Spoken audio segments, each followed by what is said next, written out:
तो इस तरीके से आप बुक ऑनलाइन मॉक पे क्लिक करते ही फोन कर देना हमें, ठीक है। यहाँ पे आपको आपके नाम के साथ यहाँ पे एक लिंक मिलेगा, जो आप जिस पे ज्वाइन करते ही आप ऑनलाइन आ जाओगे। तो ऑनलाइन आप अपने मेंटर से बात कर सकते हो। ऑनलाइन जो पहला मॉक होगा, फिर सेकंड मॉक ऑफलाइन होगा, फिर थर्ड मॉक ऑनलाइन होगा, फिर फोर्थ मॉक ऑफलाइन होगा। तो जैसे ये बुक है, अपनी बुक में आपको दिख रहा होगा, इंडेक्स दिख रहा होगा अभी आपको।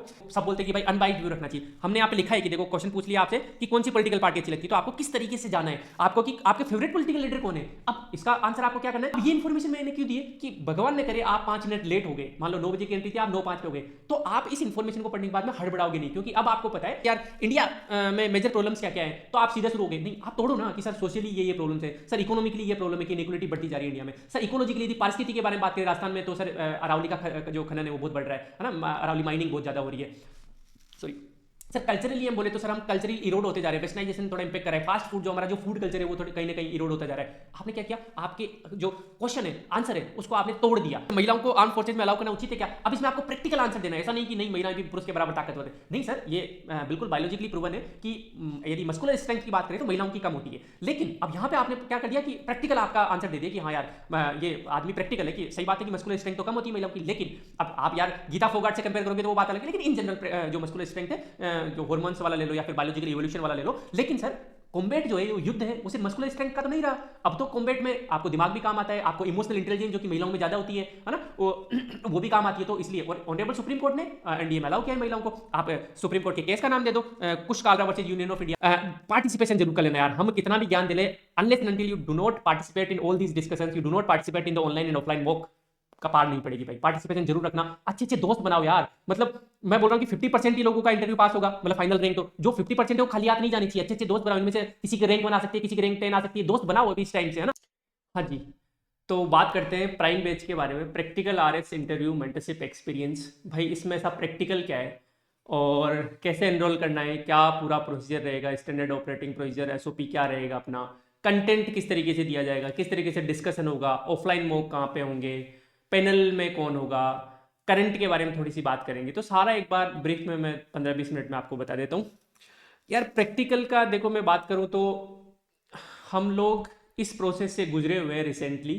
और फॉर एग्जांपल मैं अपना बताऊं तो मैं बहुत एक एवरेज सा इंसान हूं, और लेकिन जब किसी चीज़ को करने की बात आती है तो फिर मैं अपना 100% उसमें देता हूँ, चाहे 14 घंटे बैठना पड़े, चाहे 20 घंटे बैठना पड़े। तो जब अब मैंने अपना पहला मॉक दिया था तो मेरे लिटरली आई वाज स्वेटिंग, पसीने आ रहे थे, और मतलब मुझे बेसिक चीज़ें भी नहीं आ रही थी जो कि मुझे बहुत अच्छे आती है, जिसमें मैं एक्सपर्ट था। तो उसके बाद में मुझे बहुत टेंशन सी हो गई थी कि यार मैं आरएस इंटरव्यू कैसे कर पाऊंगा, ठीक है। बहुत ज़्यादा कॉन्शियस हो गया था, लेकिन 5-7 दिन मैंने मतलब उस डायरेक्शन में बहुत ज़्यादा काम किया। और फिर अगला ही मॉक, मतलब ऐसा भी नहीं कि बहुत ज़्यादा मॉक मुझे देना पड़ा, अगला ही मॉक में मुझे एक्सेलेंट मिला, जो कोचिंग वाला जो मॉक होता है उसमें। तो उन 5-7 दिनों में जब गुजरा तो मुझे यार मतलब ऐसा लगा कि ये चीज़ें ना एक डायरेक्शन पकड़ने के बाद में बहुत आसान हो जाती है। तो हमारे जितने भी मेंटर है, जैसे आर्यन मैम के 70 क्यों आए होंगे, क्रिप्टन सर का जो एक्सपीरियंस है, दीपिका मैम का जो एक्सपीरियंस है, अभिषेक सर जैसे जेएनयू से हैं, अशोक सर आईटी रुड़की और ईएस का इंटरव्यू दिया हुआ है, और आरपीएससी का इंटरव्यू दिया हुआ है। तो इन सब का एक्सपीरियंस जो रिसेंट में जिन्होंने इंटरव्यू दिया है, किसी के अच्छे मार्क्स आए, किसी के बुरे आए, तो क्यों आए वो भी हम शेयर करेंगे आपसे।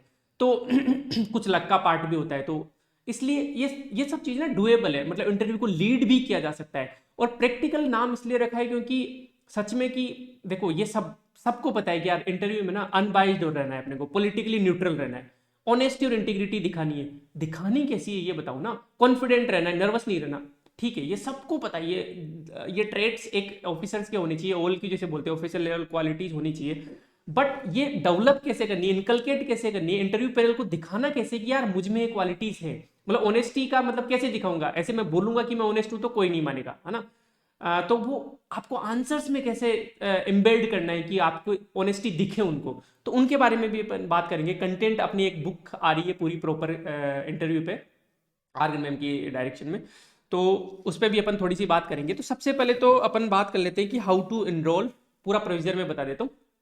देखो आपको स्क्रीन पे एप्लीकेशन दिख रहा होगा, तो सबसे पहले आपको एप्लीकेशन पे जाना है। मैं एक बार ये चालू कर देता हूँ, ठीक है। तो आपको होम पेज दिख रहा होगा अभी। होम पेज पे आपको ये टाइल है इंटरव्यू वाली टाइल, उस पर क्लिक कर देना है। उसके बाद में प्राइम पेज दिख रहा होगा, प्राइम पेज पे मेरा तो एनरोल्ड है, आपको पेमेंट करना है, 1100 रुपये का पेमेंट है, उसके बाद में आप एनरोल हो जाओगे उसके अंदर।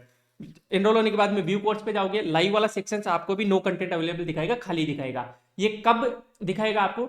जब आपका मॉक शेड्यूल हो जाएगा आपके पर्टिकुलर मेंटर से, कि जैसे मान लो आपका आज शाम को 8 बजे मॉक है, तो आप 8 बजे मेंटर से बात कर लोगे कि 8 बजे आते हैं ऑनलाइन। यहाँ पे आपको आपके नाम के साथ यहाँ पे एक लिंक मिलेगा, जो आप जिस पे ज्वाइन करते ही आप ऑनलाइन आ जाओगे। तो ऑनलाइन आप अपने मेंटर से बात कर सकते हो। ऑनलाइन जो पहला मॉक होगा, फिर सेकंड मॉक ऑफलाइन होगा, फिर थर्ड मॉक ऑनलाइन होगा, फिर फोर्थ मॉक ऑफलाइन होगा। ठीक है, तो पूरा प्रोसीजर ये कि पहले मॉक में आपके जो मेंटर है उसको आपका डेफ पूरा पता होगा पहले से, डेफ कहाँ बनना है, कैसे बनना है, वो भी मैं आपको बताऊंगा। वो आपसे बात करेंगे, 20-25 क्वेश्चन आपकी तरफ फायर करेंगे, उससे उनको पता लग जाएगा कि आपका लेवल क्या है, आपको किस डायरेक्शन में प्रिपरेशन करनी है, आपको क्या कमियां सुधारनी है। 5-7 दिन आपको लेने हैं, 10 दिन ले लो, कोई दिक्कत नहीं है, अभी इंटरव्यू शायद दूर है। उसके बाद में आप अपना पहला ऑफलाइन मॉक शेड्यूल करोगे। ऑफलाइन मॉक आपने दे लिया, ऑफलाइन मॉक में आपको कुछ फीडबैक मिलेगा, आप वापस आके थर्ड मॉक ऑनलाइन अपने मेंटर के साथ बात करोगे कि मुझे असली जो मैं मॉक देने गया ऑफलाइन या मैं देने गई, उसमें मुझे ये प्रॉब्लम्स आ रही थी, मैं घबरा रहा था या घबरा रही थी, मुझे एनालिटिकल या साइकोलॉजिकल जो क्वेश्चंस होते हैं उनके आंसर नहीं, जो सिचुएशन बेस्ड क्वेश्चन होते हैं उनके आंसर नहीं आ पा रहे थे। तो वो बात करोगे तो फिर मेंटर आपको और कंटेंट देंगे या फिर और चीजें बताएंगे आपको, फिर आप प्रिपरेशन करके फिर फोर्थ मॉक दोगे ऑफलाइन। तो इस तरीके से अपना पूरा प्रोसीजर चलेगा। तो आपने एनरोल कर लिया इसमें, पेमेंट करने के बाद में आप यहाँ पे आओगे, लाइव बाद में दिखेगा, लाइव के बाद में इधर कंटेंट दिख रहा होगा राइट साइड में, तो कंटेंट की तरफ जाओ आप। ठीक है, सबसे पहले आपको ज्वाइन प्राइम टेलीग्राम, ये टेलीग्राम पे क्लिक करते ही हमारे पास रिक्वेस्ट, अभी ये मैं तो डायरेक्ट ज्वाइन हो जाऊंगा इसमें। ठीक है, देखिए मैं तो इसमें डायरेक्ट ज्वाइन हो गया। ठीक है, लेकिन यहाँ पे आप डायरेक्ट ज्वाइन नहीं होगे, हमारे पास रिक्वेस्ट आएगी, एडमिन इधर से अप्रूव कर देगा और आप एनरोल हो जाओगे इसमें। अब देखो इसमें पहला मैसेज क्या है कि कुछ भी समस्या हो तो इस मैसेज के कमेंट में लिख दो, तो आप जैसे ही ज्वाइन करो यहाँ पे कमेंट में आप लिख सकते हो। इस तरीके से डेली यहाँ पे मैसेज आएंगे, उसके कमेंट में आप डिस्कशन करोगे, चाहे आप ऑडियो फाइल भेजो चाहे टेक्स्ट फाइल भेजो। मैं प्रेफर करूंगा ऑडियो भेजो, क्योंकि interview is all about communication, तो कम्युनिकेशन भी एक दूसरे का पता चलेगा। जैसे यहाँ पे मैं कोई क्वेश्चन डाल दूंगा, हमारी टीम डेली क्वेश्चन डाल देगी, एक साइकोलॉजिकल क्वेश्चन डाल दिया, एक पर्सनल बायोडेटा से क्वेश्चन डाल दिया, एक करंट का क्वेश्चन डाल दिया, अब उसमें अपन डिस्कस कर सकते हैं कमेंट में। बस एक रिक्वेस्ट है, मैक्सिमम पार्टिसिपेशन रखना, पक्का आपका इंटरव्यू अच्छी डायरेक्शन में जाएगा। ठीक है, तो इस तरीके से पहले तो डेली इंटरेक्शन यहाँ पे होता रहेगा, तो एक दूसरे से हम इस टेलीग्राम ग्रुप के थ्रू जुड़े रहेंगे। ठीक है साहब, अब आगे चलते। टेलीग्राम ग्रुप पे रिक्वेस्ट भेज दी। अब सबसे पहले आपको फिल योर डेफ पे क्लिक करना है और आपको डिटेल एप्लीकेशन फॉर्म यहाँ पे इस फॉर्म में भर देना है। थोड़ा सा जोर आएगा, 5-10 मिनट लगेंगे, लेकिन सॉरी, लेकिन ये भरना बहुत जरूरी है, क्योंकि आपके मेंटर को पता होना चाहिए आपने 10th कहाँ से की, 12th कहाँ से की, आपके 10th-12th में, कि उसके हिसाब से फिर क्वेश्चन बनेंगे और वो आपको क्वेश्चन पूछेंगे पहले ऑनलाइन मॉक में, उसके हिसाब से। ये सेम डेप हमारे ऑफलाइन मॉक पे पास जाएगी, आप ये डेप भर दो, आपको कुछ नहीं, ऑफलाइन आके ऐसे फॉर्म नहीं भरने 4-4 5-5, सब कुछ टेक्नोलॉजिकली लिंक्ड है। जैसे ही आप ये डेप भर के सबमिट करोगे, है ना, ये फॉर्म है, इसमें आप सबमिट करोगे, सबमिट करते ही एक पीडीएफ जनरेट होगी, पीडीएफ में आपका पूरा बायोडेटा, पूरा डेफ हो जाएगा। वो पीडीएफ हम आपको व्हाट्सएप पे भी भेज देंगे कि आपने 10th कहाँ से की, 12th कहाँ की, वो आपके पास ही पड़ा रहिए, हमारे मेंटर के पास भी चली जाएगी। ठीक है, तो ये डेफ वाला काम हो गया साहब।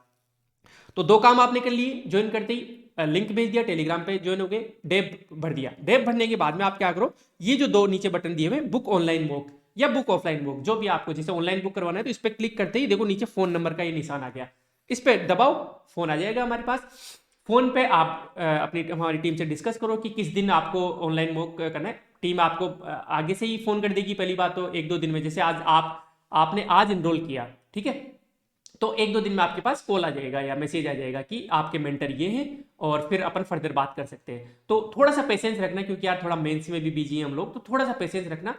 जैसे इंटरव्यू की डेट अनाउंस होती है फिर आप प्रायोरिटी पे हो जाओगे, ऐसी कोई बात नहीं है, टीम बढ़ा देंगे, वो कोई इशू नहीं है ना, लेकिन अभी थोड़ा पेशेंस रखना कि बिलीव में, यदि आप एडमिशन लेके आ रहे हो तो फिर हमारी जिम्मेदारी बन जाती है कि आपको अकेला नहीं छोड़ेंगे और पूरा 100% देने की कोशिश करेंगे। ठीक है, तो इस तरीके से आप बुक ऑनलाइन मॉक पे क्लिक करते ही फोन कर देना हमें। ठीक है, अब नीचे फिर फोल्डर्स बने हुए, इश्यू इन द न्यूज, तो यहाँ पे हर सप्ताह की एक पीडीएफ आएगी और पीडीएफ में कंटेंट, वो करंट के टॉपिक्स होंगे कि इस सप्ताह ये टॉपिक्स इंपॉर्टेंट है, तो वो आप कहीं से भी यूट्यूब उसकी डॉक्यूमेंट्री देख सकते हो, उनके आर्टिकल्स वगैरह पढ़ सकते हो। करंट हम पढ़ाने नहीं बैठेंगे आपको, क्योंकि यार पढ़ा तो सकते हैं, लेकिन कोई इंसान इंटरव्यू की तैयारी कर रहा है तो उसे खुद से न्यूज़पेपर पढ़ना चाहिए, ये पक्की बात है। आप यार छोड़ दो ये आदतें, है ना, जब यूपीएससी वाले भी तो तैयारी करते हैं, खुद से न्यूज़पेपर आर्टिकल पढ़ते हैं, जब आरपीएससी उस डायरेक्शन जाएगी तो इस बार तो पक्का एनालिटिकल क्वेश्चन आएंगे, आपको अंडरस्टैंडिंग डेवलप करनी ही पड़ेगी। छोड़ दो ये करंट पढ़ना। यार इंटरव्यू का बच्चा यदि करंट पढ़ेगा टीचर से तो फिर कौन, मतलब हद हो गई है। तो करंट की टॉपिक, और करंट भी ज्यादा लोड नहीं लेना है। करंट पूछा जाता है 2-3 दिन पहले का या फिर लास्ट 7 दिन पहले का, ठीक है। बहुत ज्यादा पीछे करंट में नहीं जाते, क्योंकि उनके पास डेली 16 कैंडिडेट आते हैं इंटरव्यू लेने। कितना पीछे का करंट उनको याद रहेगा। हाँ, डेली वो न्यूज़पेपर पढ़ते रहते हैं, डिस्कस करते रहते हैं, तो 1-2 दिन का करंट आपको जरूर पढ़ना है। तो उस पर भी अपन बात कर लेंगे। हालांकि हम टॉपिक आपको देते रहेंगे ताकि अंडरस्टैंडिंग डेवलप होती जाए, और करंट का डिस्कशन अपने टेलीग्राम पे थोड़ा बहुत चलता रहेगा, एक दो क्वेश्चन का, ठीक है। ठीक है, इश्यू बेस्ड करंट का, है ना। फिर उसके बाद जैसे राजस्थान एंड डिस्ट्रिक्ट कंटेंट पे क्लिक किया तो राजस्थान की जनरल नॉलेज थोड़ी सी आ गई। अजमेर डिवीजन के पूरे डिस्ट्रिक्ट यहाँ पे आ जाएंगे। अभी नो कंटेंट अवेलेबल दिखाएगा, आप टेंशन मत लेना। फाइनल स्टेप में बुक 1-2 दिन लगेंगे, अभी रिव्यू हो रही है और थोड़ा टाइम तो लगता है यार। 180-190 पेज की तो बुक ही है वो, तो 50-40 पेज तो जनरल है कि आपको कैसे पॉलिटिकली न्यूट्रल रहना है, कैसे ऑनेस्टी दिखानी है। वहां आप बोल नहीं सकते कि मैं तो जनरल न्यूट्रल हूं, मैं तो सच्चा इंसान हूं, ऐसे थोड़ा ना बोल सकते हो। इम्प्लिसिटली आपको अपने आंसर्स में झलकना चाहिए वो, है ना। जैसे आपको पूछ लेगी भाई आपको 100 करोड़ रुपए दे तो आपको क्या करना है, वो वाला जो मैंने एग्जाम्पल भी डाला था। और भी जैसे आपको पूछ लिया कि बताओ यार कौन सी पॉलिटिकल पार्टी आपको अच्छी लगती है, अब ये ट्रेप है ना। वो आप अब यहाँ से असेस होगा कि आपकी पॉलिटिकल न्यूट्रलिटी है या नहीं है। तो इसका आंसर आप ऐसे कर सकते हो कि सर मुझे सभी पार्टियों में कुछ ना कुछ स्ट्रेंथ नजर आती है। जैसे फॉर एग्जांपल बीजेपी में सर मुझे उनका कार्डर मैनेजमेंट बहुत अच्छा लगता है, रूट लेवल पे जाके गांव गांव में उनके कार्डर है। कांग्रेस में सर मुझे इंक्लूसिवनेस अच्छी लगती है डिसीजन मेकिंग में। आप में सर मुझे जो एजुकेशन में या फिर एजुकेशन में जो उन्होंने काम किया है, फिर या यंग लीडरशिप है उनके पार्टी में, तो वो मुझे अच्छा लगता है। अब यहाँ पे नहीं रुक सकते, वो एक और स्टेप आगे जा सकते हैं कि तुम इसका मतलब ये बोल रहे हो कि बीजेपी में इंक्लूसिवनेस नहीं है डिसीजन मेकिंग में, सेंट्रलाइज डिसीजन मेकिंग होती है, ऐसा बोल रहे हो कि नहीं नहीं सर ऐसा नहीं है, लेकिन मुझे बीजेपी की पर्टिकुलर ये चीज अच्छी लगती है कि उनका कार्डर मैनेजमेंट। आप इससे ज्यादा अंदर नहीं घुसेंगे, वो उन्होंने ग्रिल कर दिया आपको एक में इस सर। तो ये सब चीजें भी बुक में लिखी हुई है। प्रैक्टिकल नाम ही इसलिए क्योंकि हमने प्रैक्टिकल ऐसे इसी लैंग्वेज में, जिस लैंग्वेज में आप बाइलिंगुअल ही बात होती है वहां पे, ऐसा प्योर हिंदी तो होती नहीं है और नहीं प्योर इंग्लिश होती है, तो बाइलिंगुअल ही हमने बुक भी लिखी है कि प्रैक्टिकल रहना है भाई, है ना। ऐसा नहीं कि बुक ले रखते हो। अभी मैं बुक के बारे में थोड़ा बात करूंगा आपके, ठीक है। तो इस तरीके से आपको कंटेंट भी मिल जाएगा, आपके एडमिनिस्ट्रेटिव चैलेंजेस पे क्वेश्चन और आंसर मिल जाएंगे आपको। क्वेश्चन ज्यादा मिलेंगे, आंसर नहीं मिलेंगे। हॉबी पे आपको पूरा कि कौन कौन से क्वेश्चंस पॉसिबल है, ठीक है। आंसर आपको खुद प्रिपेयर करने, वही तो प्रिपरेशन है इंटरव्यू की, ठीक है। तो हॉबी पे जितने भी क्वेश्चन बन सकते हैं वो हम डाल देंगे। आपकी कोई अतरंगी हॉबी हुई जो इसमें नहीं है तो आप हमें इन्फॉर्म करो, 2-3 दिन में टीम को लगा कि आपका वाला कंटेंट बना देंगे हम, ठीक है। तो इस तरीके से जितना ज्यादा पार्टिसिपेट करोगे ना, भरोसे नहीं रहना है, जितना ज्यादा पार्टिसिपेट करोगे कंटेंट बनाने में, कंटेंट को डिलीवर करने में, उतना ही आपको फायदा होगा यार। 5 नंबर भी यदि आपने थोड़ी सी वो करके बढ़ा दिया तो 5 नंबर में तो दिन रात का खेल हो जाता है, ठीक है। और इस बार तो इंटरव्यू का बहुत ज्यादा वेटेज रहने वाला है। Situation specific question, crowd control पे हो गया, ये हो गया तो क्या हो गया, इस तरीके के क्वेश्चन की भाई आपके जूनियर ने मना कर दिया आपके काम करने के लिए, आपका सीनियर करप्शन कर रहा है, क्या करोगे।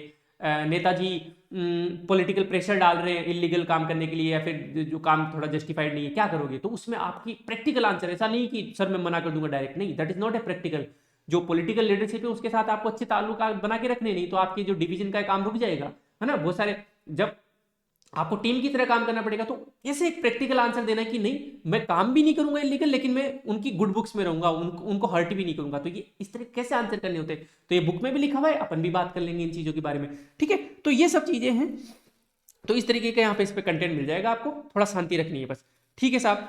ये वाली बात हो गई कि आपको एनरोल कैसे करना है, पूरा एसओपी मैंने समझा दिया है, कैसे कंटेंट मिलेगा आपको, इस पे अपन बात हो गई है। अब अपन आगे चलते हैं, ठीक है साहब। मेंटर स्कीम बात करूं तो थोड़ी बहुत मेंटरशिप मैं भी कर लेता हूं, तो अब थोड़ा बता देता हूं, क्योंकि देखो ये इट्स नॉट अबाउट कि हम अपने आप को प्रेज कर रहे हैं, लेकिन क्रेडिबिलिटी तभी सेट होती है जब आप अपने पास कुछ अचीवमेंट्स बताते हो कि हाँ यार जिस इंसान के हाथ में मैं अपना टाइम दे रहा हूँ, है ना। आपका टाइम तो वैसे ही प्रीशियस है क्योंकि आप लगभग सभी लोग मेंस भी लिख रहे होंगे और इंटरव्यू भी कर रहे हैं, तो यार मतलब यदि 1 घंटा मैं किसी को दे रहा हूँ तो मुझे कुछ फायदा तो होना चाहिए। तो आईटी दिल्ली से पास आउट हूँ, 3 यूपीएससी मेंस लिखे हुए, आर 2021 का इंटरव्यू दिया हुआ है, कितना था 65 मार्क्स थे। आर्गन मैम के 70 मार्क्स थे, आर 2021 में रैंक 6460, और बाइलिंगुअल राइटर है तो इनकी लैंग्वेज पे भी पकड़ है, और 3 आरएस मेंस लिखे हुए। क्रिप्टॉन सर है आईटी खड़गपुर से, 2 यूपीएससी मेंस और 2 इंटरव्यू दिए हुए इन्होंने, ठीक है। तो इस तरीके से अभिषेक सर है एक्साइज इंस्पेक्टर है, अभी जेएनयू से मास्टर से, तो सेंट्रल यूनिवर्सिटीज का फर्क पड़ता है, और इंग्लिश फैकल्टी है। दीपिका मैम है अभी सोशल सिक्योरिटी ऑफिसर लगे हुए हैं, और आर 2013 में 588 रैंक थी, आर 2016 में 493 रैंक थी, तो इन्होंने भी इंटरव्यू दिए हुए हैं, ऑफकोर्स रैंक थी तो। और अशोक सर है आईटी रुड़की से हैं। तो इस तरीके से अपना पैनल और ऑनलाइन और ऑफलाइन पैनल इस तरीके जो यूजुअली यंग लोग ही होंगे।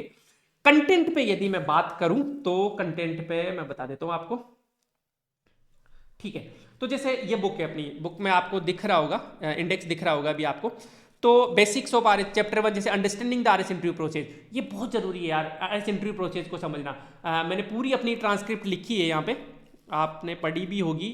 और तो देखो, पहले तो थोड़ा आरपीसी के बारे में पता होना चाहिए, क्योंकि आरपीसी पे क्वेश्चन पूछ लेते हो कि संवैधानिक संस्था है या नहीं है, मेंबर्स भी संवैधानिक होते हैं या फिर चेयरमैन ही संवैधानिक, बहुत सारे क्वेश्चन पूछ लेते हैं। तो उनके बारे में थोड़ा सा अपने को पता होना चाहिए, प्रोफाइलिंग है ना, तो वो थोड़ा सा हमने दिया है। उसके बारे में थोड़ा बहुत, जैसे पूरा 3 एपिसोड में लिखा है कि पुष्पा द राइज और इस तरीके से। और बिल्कुल इससे क्या होगा कि किस तरीके से गार्ड पे गेट असिस्ट करता है, जैसे इतनी छोटी छोटी इंफॉर्मेशन भी दी कि भाई सुबह एंट्री 9 बजे थी और मेरी जो एंट्री थी 9:08 पे थी। अब ये इन्फॉर्मेशन मैंने क्यों दी है कि भगवान ने करे आप 5 मिनट लेट हो गए, मान लो 9 बजे की एंट्री थी, आप 9:05 पे हो गए, तो आप इस इन्फॉर्मेशन को पढ़ने के बाद में हड़बड़ाओगे नहीं, क्योंकि अब आपको पता है कि नहीं यार कोई बात नहीं, इंटरव्यू तो 10 साढ़े 10 बजे से चालू होते हैं, मैं 9:30 तक जाऊं तो भी कोई दिक्कत नहीं। इसका मतलब ये नहीं कि आपको 9:30 तक जाना है, कोशिश करना है टाइम पे ही पहुंचना है, क्योंकि इंटरव्यू बहुत इंपॉर्टेंट चीज है आपकी लाइफ की। लेकिन किसी कारण बस आप लेट हो गए तो हड़बड़ाना नहीं है, क्योंकि अभी तो नीचे बैठाते हैं थोड़ी देर, फिर लाइब्रेरी में ले जाके डीवी चलती है 1 घंटे, तो कोई दिक्कत नहीं, लोग आते रहते हैं और डीवी होती रहती है। इंटरव्यू तो 10 साढ़े 10 बजे से स्टार्ट होते हैं, तो इसलिए तो हर डिटेल छोटी छोटी कि लाइब्रेरी में ऐसी नहीं है, तो वहां पे पसीने हो जाते हैं भाई गर्मियों में, तो उससे बचने के लिए क्या करना है, थोड़ा सा आपको ऐसा जो ब्लेजर तो ये चीज़ों का ध्यान रखना है, क्योंकि स्वेटिंग है ना, थोड़ा सा इंप्रेशन खराब कर देती है, थोड़ा सा इंप्रेशन खराब होने से आपके 2 नंबर भी जा रहे हैं ना, that is a very bad thing, है ना। तो इसलिए हर डिटेल में कि एफिडेविट नहीं है, उनसे भिड़ना नहीं है, मतलब मैंने इतना तक लिखा है कि डेप में यदि वो बोले कि डेथ सर्टिफिकेट नहीं है आपका, तो आपको ये नहीं बोलना कि मैं तो मरा ही नहीं, मैं तो जिंदा हूं, ऐसे कैसे डेथ सर्टिफिकेट मांग लिया आपने, है ना। आपको बोलना है कि सर मैं इंटरव्यू दे लेता हूं, फिर मैं आपको डेथ सर्टिफिकेट ला के दूंगा, कोई दिक्कत, क्योंकि उनका रात दिन का काम यही है। यदि वो सर्टिफिकेट मांग रहे तो बिलीव मी, वो उनको पता है कि वो सर्टिफिकेट उनको चाहिए, ऐसे ऐसे रैंडम नहीं मांगेंगे डेथ सर्टिफिकेट। जैसे एक डॉक्टर मैम थी मेरे बगल में बैठी थी, वो उनका थोड़ा सा बहस हो गई थी कि मुझे तो आयुर्वेदिक डॉक्टर थे वो, और कि मुझे तो एनओसी नहीं दे रही डिपार्टमेंट, और लाना ही पड़ा उनको एनओसी बाद में। तो और इन सब के लिए बात का टाइम है ना कि सर ठीक है मैं लाता हूँ, पहले इंटरव्यू दे लेता हूँ, तो पहले इंटरव्यू देना allow, interview is your right, ध्यान रखना, तुमने मेंस क्लियर किया है, अपन ने मेंस क्लियर किया है, तो हमारा राइट बनता है, हमारा अधिकार है इंटरव्यू, वो नहीं रोक सकते।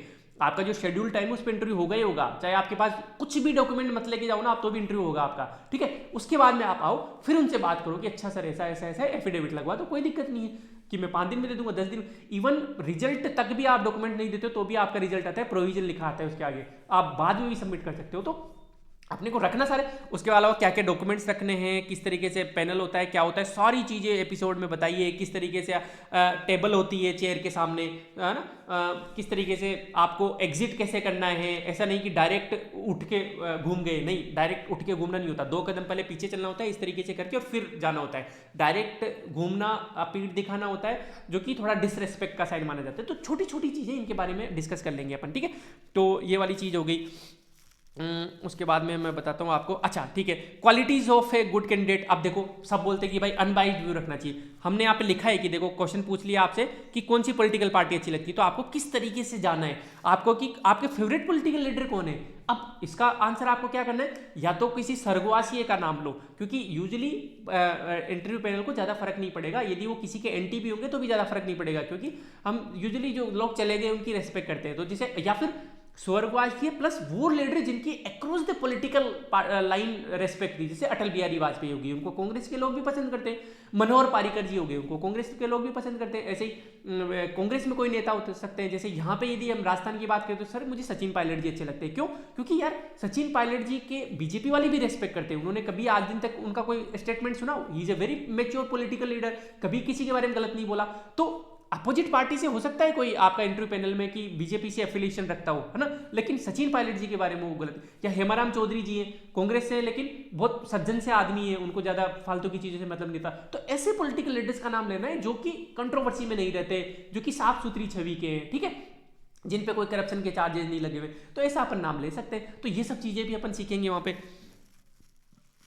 जैसे महिलाओं को आर्म फोर्सेज में अलाउ करना उचित है क्या? अब इसमें आपको प्रैक्टिकल आंसर देना है, ऐसा नहीं कि नहीं महिलाएं भी पुरुष के बराबर ताकतवर है। नहीं सर, ये बिल्कुल बायोलॉजिकली प्रूवन है कि यदि मस्कुलर स्ट्रेंथ की बात करें तो महिलाओं की कम होती है। लेकिन अब यहाँ पे आपने क्या कर दिया कि प्रैक्टिकल आपका आंसर दे दिया कि हाँ यार ये आदमी प्रैक्टिकल है कि सही बात है कि मस्कुलर स्ट्रेंथ तो कम होती है महिलाओं की, लेकिन अब आप यार गीता फोगाट से कंपेयर करोगे तो वो बात अलग है। लेकिन इन जनरल जो मस्कुलर स्ट्रेंथ है, जो हॉर्मोन्स वाला ले लो या फिर बायोलॉजिकल इवोल्यूशन वाला ले लो, लेकिन सर कॉम्बैट जो है, जो युद्ध है, वो सिर्फ मस्कुलर स्ट्रेंथ का तो नहीं रहा।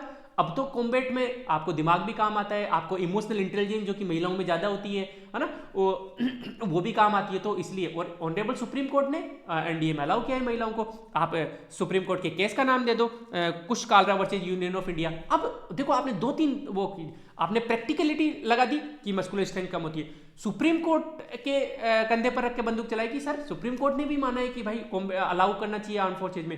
आपने सुप्रीम कोर्ट के जजमेंट का नाम दे दिया, तो आपने फैक्ट दे दिया, आपने अपने आंसर को भारी बना दिया, है ना, बाकी लोगों से अलग बना दिया। तो इस तरीके की अपन चीजें कर सकते हैं। तो ऐसे प्रो टिप बहुत जगह इस बुक में प्रो टिप है कि आप ये कर सकते हो, प्रैक्टिकल होनी चाहिए, ऑथोरिटी बैक्ड होनी चाहिए आपके आंसर, फैक्ट्स होने चाहिए, डेटा होने चाहिए। जैसे क्राइम में आप एक तो बोल रहे हो कि महिलाओं की स्थिति सर खराब नहीं है राजस्थान में, क्राइम बहुत ज्यादा है, एक आप डेटा दे रहे हो कि sir national crime record bureau के हिसाब से राजस्थान टॉप पे आता है क्राइम में, आपने ये डेटा दे दिया, है ना।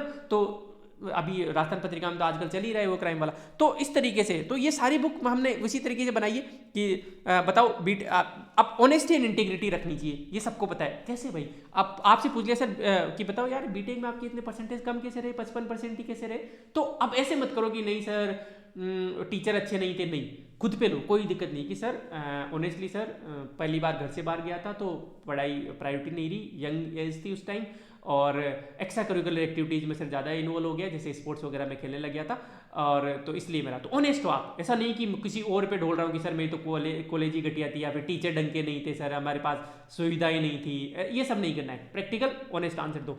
अब 2x2 अप्रोच कि अब वो पूछ सकते हैं कि अच्छा स्पोर्ट्स वगैरह में बिजी थे, कौन सा स्पोर्ट्स खेला? अब ये नहीं कि आपने स्पोर्ट्स बोल दिया और आपने स्पोर्ट्स ही नहीं खेला था, है ना। तो यहाँ पे ऑनेस्टी आपके, आप झूठ बोलोगे तो यहाँ पकड़ में आओगे आप। तो फिर कि sir I use to do weight lifting in my college, तो वेट लिफ्टिंग के बारे में वो आपको कोई डेटा पूछ सकते हैं, कोई रिकॉर्ड पूछ सकते हैं, क्लीन जर्क और स्क्वाट में क्या अंतर होता है ये पूछते हैं। मैं वेट लिफ्टिंग करता रहता था कॉलेज में। अब आप बोलोगे मुझे देखिए कि भाई तू कहाँ से वेट लिफ्टिंग करता था, लेकिन करता था भाई, ठीक है। एंट्राइटी भी लग गई थी लेकिन जा नहीं पाया, बैक पेन हो गया था। चलो ठीक है, तो इस तरीके से तो डिग डीप करना है कि ऐसा नहीं कि आप कुछ आंसर कर रहे हो और आपको उसके आगे वाला आंसर है। तो 2x2 किसी भी आंसर के 2x2 अप्रोच भी अपन डिस्कस करेंगे, है ना। तो ये सब ये प्रैक्टिकल चीजें हैं, ये जो इंटरव्यू में आप फेस करोगे। साइकोलॉजिकल क्वेश्चन से आपको बहुत सारे पूछे जाएंगे, फंसाने वाले क्वेश्चन पूछे जाएंगे इस बार आपको, है ना। जैसे अभी मेरा एक दोस्त IAS का इंटरव्यू दे के आया है जस्ट, और उनको पूछा कि अच्छा एक बार बताओ यार दलपत भाई कि यार आपको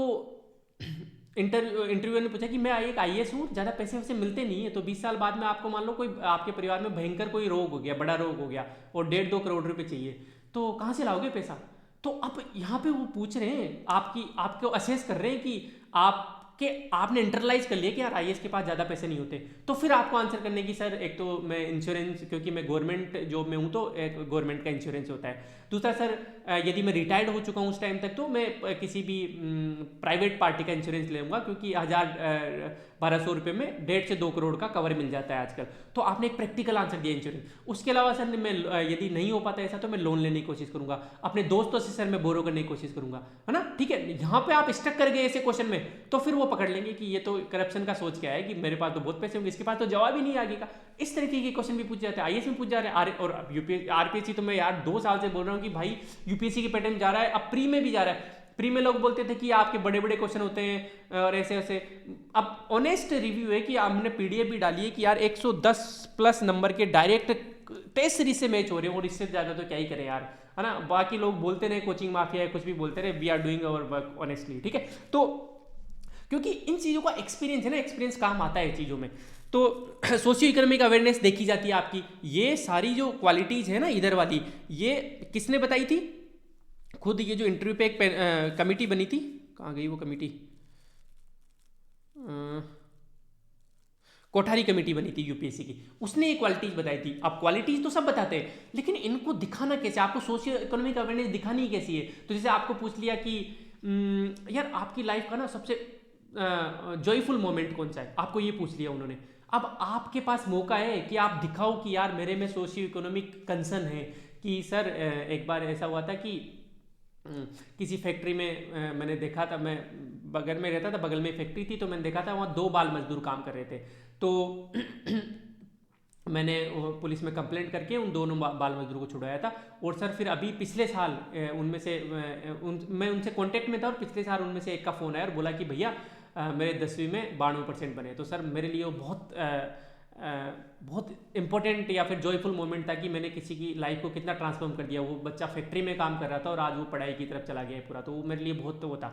आपने क्या दिखा दिया कि आप सोशली बहुत कंसर्न हो चीज़ों को, सोशली बहुत कनेक्टेड हो, इमोशनल, आप में एम्पैथी है लोगों के प्रति। अब ये झूठे क्रिएट नहीं करने, लेकिन कुछ ना कुछ ऐसा इंसिडेंट होता है लाइफ में, है ना, थोड़ा सा अपन एक्सटेंड कर सकते हैं उसको, लेकिन प्रैक्टिकल होना चाहिए। जैसे मैं ये इसलिए बोल रहा हूँ क्योंकि एक बार हमने किया था कि हम जिस पीजी में रहते थे उसके सामने ही पीजी में 2 लड़के काम करते थे, बहुत छोटे लड़के थे बेचारे, और पीजी में सारे दिन कपड़े धो रहे हैं। फॉरेनर्स की पीजी थी वो सामने, और वो फॉरेनर्स के कपड़े धो रहे हो करे, तो हमने कंप्लेंट की थी और उनको रेस्क्यू करवाया था वहाँ से, एक तरीके से उनके घर वालों को कर दिया था। तो ये थोड़ा सा इंसिडेंट है ना, वो कनेक्टेड हो जाता है। तो इस तरीके से अपन कर सकते हो। तो यार अब ये तो इसके बारे में तो पूरा तो क्या ही डिस्कस करूँ, पोस्टर वोस्टर के बारे में हम डिस्कस करेंगे, मिथ्स क्या क्या इंटरव्यू के बारे में, किस तरीके से आपको ये जो फेशियल ट्राइंगल कंसेप्ट क्या होता है, मिरर प्रैक्टिस आपको कैसे करनी है, कम्युनिकेशन में मीडियम वगैरह का अप्रोचेज। ऐसा नहीं कि आपसे क्वेश्चन पूछा कि यार इंडिया में मेजर प्रॉब्लम्स क्या क्या है, तो आप सीधे शुरू हो गए, नहीं, आप तोड़ो ना कि सर सोशली ये प्रॉब्लम्स है, सर इकोनॉमिकली ये प्रॉब्लम है कि इनइक्वलिटी बढ़ती जा रही है इंडिया में, सर इकोलॉजिकली यदि पारिस्थिति के बारे में बात करें राजस्थान में, तो सर अरावली का जो खनन है वो बहुत बढ़ रहा है ना, अरावली माइनिंग बहुत ज़्यादा हो रही है, सॉरी सर। कल्चरली हम बोले तो सर हम कल्चरली इरोड होते जा रहे हैं, वेस्टर्नाइजेशन थोड़ा इंपैक्ट कर रहा है, फास्ट फूड जो हमारा जो फूड कल्चर है वो थोड़ी कहीं ना कहीं इरोड होता जा रहा है। आपने क्या किया, आपके जो क्वेश्चन है, आंसर है, उसको आपने तोड़ दिया कि सांस्कृतिक ये प्रॉब्लम है, राजनीतिक ये प्रॉब्लम है सर, एडमिनिस्ट्रेटिव मतलब क्या नाम है, प्रशासनिक ये प्रॉब्लम है सर, इकोनॉमिक मतलब हिंदी में क्या बोलेंगे इकोनॉमिक को, आर्थिक प्रॉब्लम्स ये हैं सर, हमारी आर्थिक समस्याएं ये हैं। इस तरीके से आपने तोड़ दिया, तो सामने वाले को लगता है कि यार माइंड में क्लैरिटी है भाई सामने वाले के, तो इसको चीजी गैप अप्रोच बोलते हैं, life cycle approach, levels approach. कि जैसे पूछ लिया कि विमेन एम्पावरमेंट के लिए क्या करोगे, है ना, या फिर क्लाइमेट चेंज के लिए आप क्या करोगे। जैसे क्वेश्चन मैंने सबका दिया है यहाँ पे, क्लाइमेट चेंज की प्रॉब्लम को कैसे टैकल किया जाए, तो आप बोलोगे कि सर ग्रास रूट लेवल पे हमें ये करना चाहिए, पंचायत लेवल पे, सर स्टेट लेवल पे हमें ये करना चाहिए, सर इंटरनेशनल लेवल पे जो पेरिस क्लाइमेट डील हुई थी वो कहीं ना कहीं ढीली पड़ गई है, तो उसको अपने को वापस रिवाइव करना पड़ेगा। आपने क्या किया, लेवल से अप्रोच कर दी कि सर बिल्कुल ग्रास रूट लेवल पे हमें जो लोकल लेवल पे सर कुकिंग फ्यूल को चेंज करना होगा, लोगों को एनवायरमेंटली सेंसिटिव बनाना पड़ेगा सर, उनको पता होना चाहिए कि भाई इससे नुकसान क्या क्या हो रहे हैं, ठीक है। जैसे सैंड माइनिंग में जो गांव के लोग हैं वो पार्टिसिपेशन करते हैं क्योंकि उनको बहुत शॉर्ट टर्म का फायदा मिलता है, लेकिन उनको बताओ कि भाई सैंड माइनिंग से आपके खेतों में नुकसान हो रहा है, आपका जो ग्राउंड वाटर लेवल वो कम होता जा रहा है, ये जितना कमा रहे हो आप छोटी मोटी सैंड माइनिंग से, उससे ज़्यादा नुकसान आपकी फसलों को हो रहा है, ये बताओ उनको जाके। तो ये प्रैक्टिकल आंसर से वो इम्पेक्ट करते हैं। हवाई बातें सब करेंगे इंटरव्यू में जाके, है ना, हवाई बातें वो सब पकड़ लेते हैं। वो यार सोचो सारे दिन बैठ के ये काम कर रहे हैं, 16 लोगों का इंटरव्यू लेना, बोर हो जाते हैं वो। ऐसा कैंडिडेट उनके पास आना चाहिए जो प्रैक्टिकल बातें करे। तो अब यार मैं तो सारी चीज़ें पढ़ाने लग गया 2x2 पर, ये तो अपन डिस्कस कर लेंगे, ठीक है। तो चलो आगे चलते हैं यार, मैं ज़्यादा डीप में घुस गया, ठीक है। तो वापिस चलते हैं अपन, हाँ जी, हाँ, कुछ रिक्वेस्ट, पेशेंस रखना, चीज़ें थोड़ी सी डिले हो सकती है क्वालिटी देने के चक्कर में, लेकिन बिलीव मी आपका इंटरव्यू से पहले, जिस दिन आपका इंटरव्यू होगा ना उससे पहले ये सारी चीज़ें जो मैंने वादी की वो मैं करवा दूंगा, हम लोग करवा देंगे, पूरा टीम बैठ के करवा देगी, सारी बातें हम कर लेंगे। आपका इंटरव्यू पहले आ जाता है तो आपको प्रायोरिटी पे रख देंगे कि भाई इस भाई का पहले करवाना है या फिर इस बहन का पहले करवाना है, ठीक है। पार्टिसिपेशन जरूर कर लेना यार, हम कितना भी ज्ञान दिले, unless and until you do not participate in all these discussions, you do not participate in the online and offline mock का पार नहीं पड़ेगी भाई। पार्टिसिपेशन जरूर रखना, अच्छे अच्छे दोस्त बनाओ यार। मतलब मैं बोल रहा हूँ कि 50% ही लोगों का इंटरव्यू पास होगा, मतलब फाइनल रैंक, तो जो 50% है वो खाली हाथ नहीं जाने चाहिए, अच्छे अच्छे दोस्त बनाओ, इनमें से किसी की रैंक 1 आ सकती है, किसी की रैंक 10 आ सकती है, दोस्त बनाओ अभी इस टाइम से, है ना। तो मतलब मतलब मजाक में टीम को बोलता रहता हूँ कि मम्मी बोले पापा बोले कि क्या हुआ फाइनल सिलेक्शन नहीं हुआ, कि फाइनल सिलेक्शन तो नहीं हुआ लेकिन पापा बहू ले आया मैं इंटरव्यू ग्रुप से, ठीक है, या फिर मैं अपना हस्बैंड ले आई। तो इस तरीके से ठीक है ना, तो अच्छे अच्छे दोस्त बनाओ यार आप। डॉक वेरिफिकेशन वगैरह जैसे कि पहले से ही यदि हम ऑफलाइन में कुछ करवा रहे हैं तो थोड़ा सीरियस ले लेना, ऐसा नहीं कि हवा में उठ के आ गए। तो डॉक्यूमेंट ओरिजिनल नहीं ला सकते तो कम से कम ऑफलाइन सेंटर में अपनी मार्कशीट वगैरह डुप्लीकेट ही लेना, ताकि हम चेक कर लेंगे अच्छा सब कुछ है कि आपके पास, ताकि इंटरव्यू के दिन डिस्कस आपको टेंशन नहीं हो। 2x2 अप्रोच आपको खुद से करनी पड़ेगी। 2x2 अप्रोच क्या मतलब कि एक आंसर ये दिया तो इससे क्या क्या क्वेश्चन बन सकते हैं, तो 2 लेवल तक जाना है, इसके बारे में डिटेल में डिस्कस कर लेंगे एक वीडियो में, ठीक है। पैनल के बारे में मैंने बताई दिया आपको, ठीक है। तो इस तरीके से चलेगा। आई होप चीज़ें क्लियर हुई होगी कि किस तरीके से हम जाएंगे। और थैंक यू सो मच, यहाँ तक आपने देखा है, मतलब you are sincere and serious about this endeavour. और भाई एक्सरसाइज वगैरह कर लेना, क्योंकि अब देखो मेरा वेट 70 क्रॉस हो गया था, और इस प्रोग्राम्स को हैंडल करने के लिए ऑफलाइन सेंटर हमारा खुल रहा है, तो मैंने वेट कम किया 4 किलो। तो अब देखो मैं अपने ऑफलाइन सेंटर के लिए या फिर इंटरव्यू प्रोग्राम वगैरह के लिए 4 किलो वेट कम कर सकता हूँ इंटरव्यू प्रोग्राम हैंडल करने के लिए। तो आप तो कर ही सकते हो यार। तो थोड़ा सा मान लो वजन बढ़ गया, सर्दियों में वजन बढ़ जाता है, तो थोड़ी एक्सरसाइज करके कम कर लेना। जैसे मैं एक एक्सरसाइज नहीं कर पा रहा तो एक टाइम ही खाना खा रहा हूँ, तो खाने वाने पे आप कंट्रोल कर सकते हो। फर्क पड़ता है, अच्छा दिखने का फर्क पड़ता है। मतलब इंटरव्यू पैनल में सारे मेल है और एक सुंदर सी कन्या जाती है, तो उसका फर्क पड़ता है यार। साइकोलॉजिकली इससे कोई नहीं बच पाया है, ये सच्चाई है ना। और यदि इंटरव्यू पैनल में कोई महिला मेंबर है, चेयरमैन साहब, और इधर कोई स्मार्ट सा लड़का जाता है, फिट है, फाइन है, थोड़ा बहुत फर्क पड़ता है, 1-2 नंबर का पुश मिल जाता है। तो 1-2 नंबर बहुत होते हैं, ठीक है।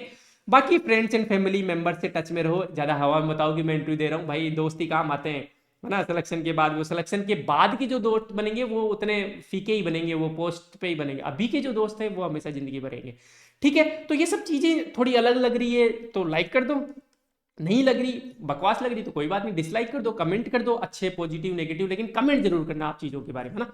और सब्सक्राइब तो क्या ही करोगे आप, ठीक है, देख लेना आपके हिसाब से। Thank you so much.